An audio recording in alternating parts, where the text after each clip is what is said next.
Hello and welcome to my Skoolie here. It's another weekend for me, and as I'm sure some of you know, I have 3-day weekends, and I finally have some free time and enough money that I can pay for fuel, which is now approaching $3.50 a gallon. But I would like to take the bus out to Eastern Washington today, where it's supposed to be a little bit warmer.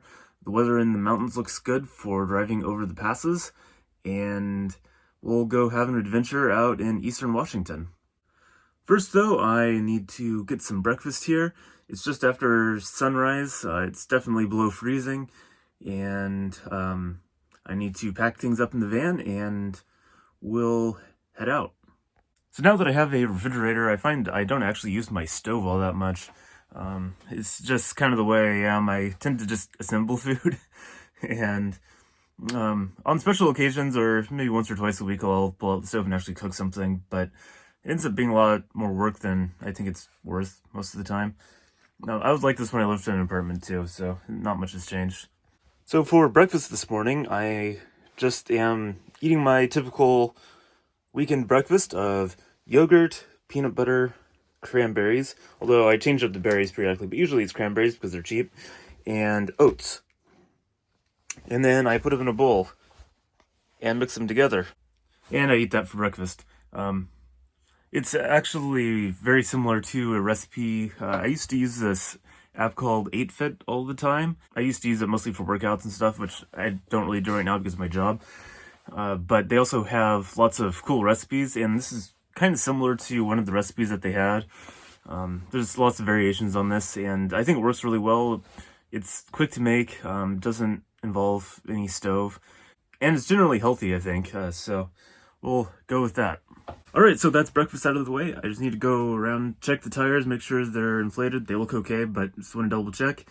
And check the fluids, make sure that everything is looking good. Not expecting anything wrong, but don't want to get over the pass and find I'm out of engine oil or something. And then we'll be able to hit the road. All the fluids look good and all the tires are filled up.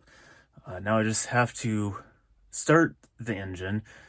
It's definitely below freezing out there. It's probably in the high 20s right now. I'm up in the mountains, so it's not too shocking. But my windshield is very frosted over, and since this is a diesel engine, it takes forever for it to warm up. You really have to be driving it. So I'm going to actually have to go out and scrape the ice off, which is going to be interesting without an ice scraper. So this is definitely the coldest weather I've been in to start the engine, so we'll see how it goes. Might take a couple tries, I'm not sure. We'll find out. At least I know the batteries are new, so I'll probably have plenty of power.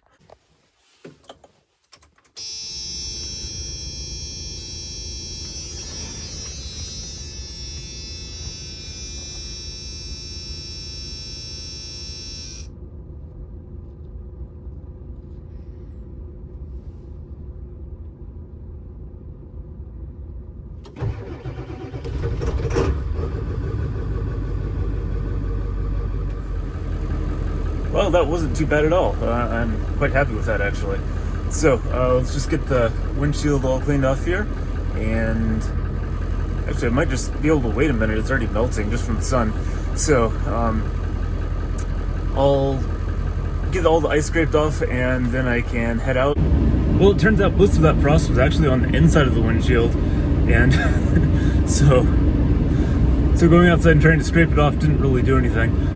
I have the windshield defogger on. It's just turned into fog now, of course, and it's going to take a little while since these engines just take forever to warm up.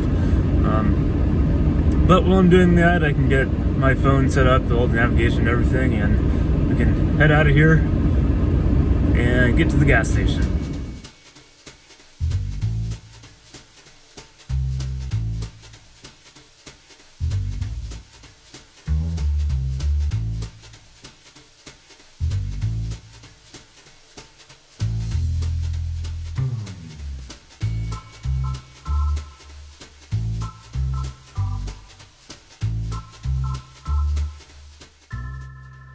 I was expecting to pay closer to $3.50 a gallon for fuel, since that's what most of the stations were selling it as. But this station was only $3 a gallon. Still, a full tank of gas cost me $86.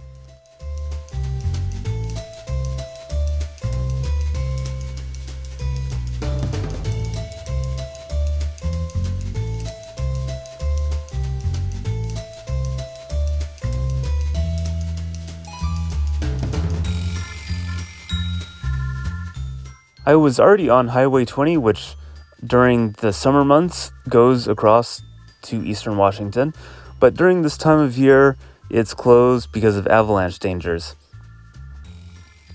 Stevens Pass and Snoqualmie Pass were the only two realistic options for me to get over the mountains, and both are quite a bit further to the south than I would like.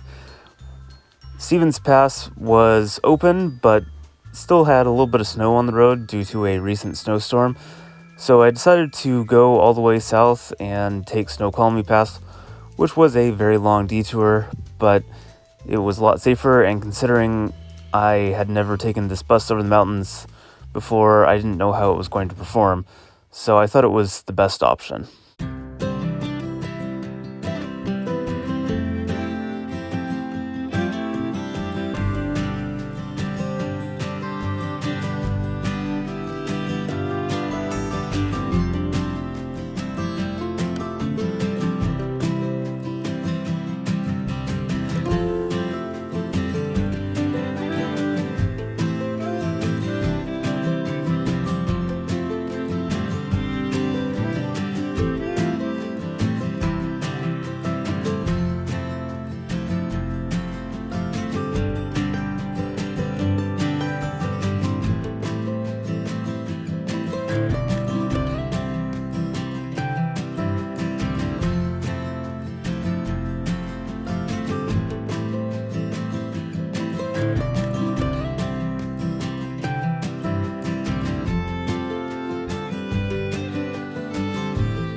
Well, I made it over the mountain pass there, Snoqualmie Pass. It was an interesting adventure. The bus did really well. I was a little worried about the engine being a bit underpowered for that pass, but I had tons of power. Bus might be slow, but once it gets up to speed, it seems to do pretty well. Now I am just outside of Cle Elum, stopped for lunch at a rest stop. Really nothing interesting to see outside. From here, we're going to be dropping down into Yakima and out into the desert, and then turning north. So I know this road quite well. My grandparents live out in eastern Washington, but once I leave I-90, I'm going to be kind of in unfamiliar territory, because usually I head towards southeast Washington, and this time I'm headed for northeast Washington. So we'll see how it goes.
Before I reached Vantage and the Columbia River, I decided to pull off at the Ginko Petrified forest. Apparently, about 17 million years ago, there used to be a forest that was hot and humid here, because the Cascade Mountain Range hadn't formed yet. During the formation of the Cascade Mountain Range, the forests were covered in both mud and lava, and it petrified the trees, so there are basically stone remains of trees locked underneath these hills. There's all kinds of trails that wander around up through the hills in this area, and it's really interesting walking around in the desert and looking at all the amazing views.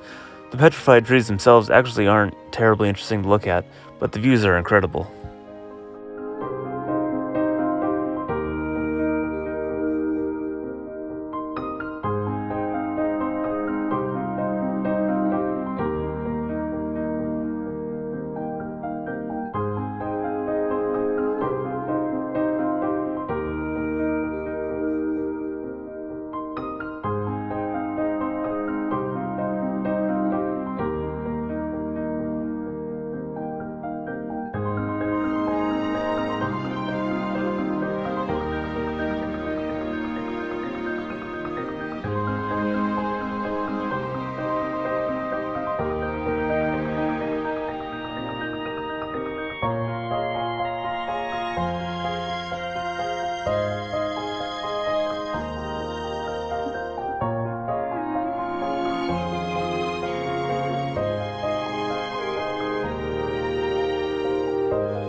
Well, I keep finding these parks along the Columbia River that I knew existed, but I hadn't actually been to before. So here's another one.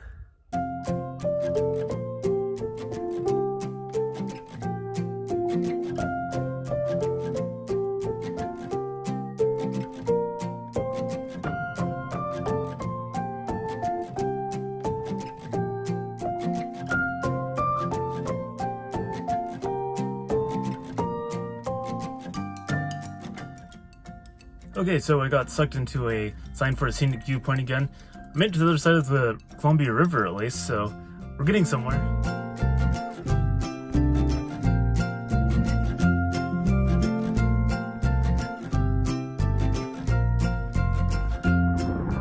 So as much fun as that is here, and as scenic as it is, I don't think this is actually the scenic viewpoint. Scenic viewpoint I think is actually up on a hill over here. I'll show you.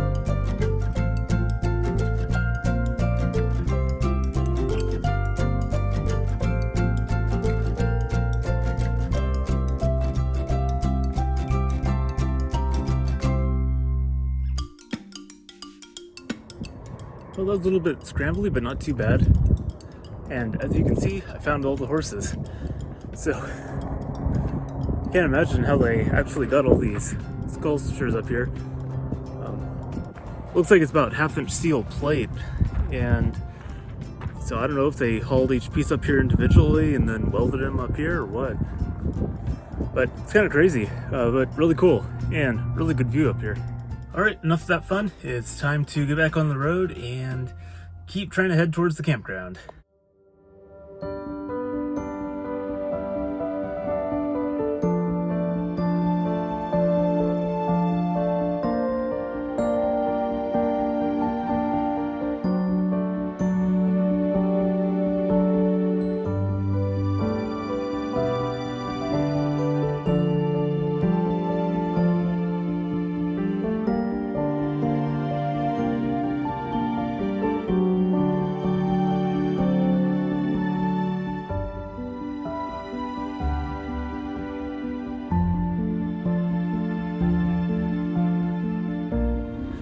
I had someone sitting on my bumper there pretty badly, tailgating me, and I wanted to pull off the road here anyways, and there's a rest area, kind of, just to turn out on the road and show you what the scenery looks like. It's pretty cool here.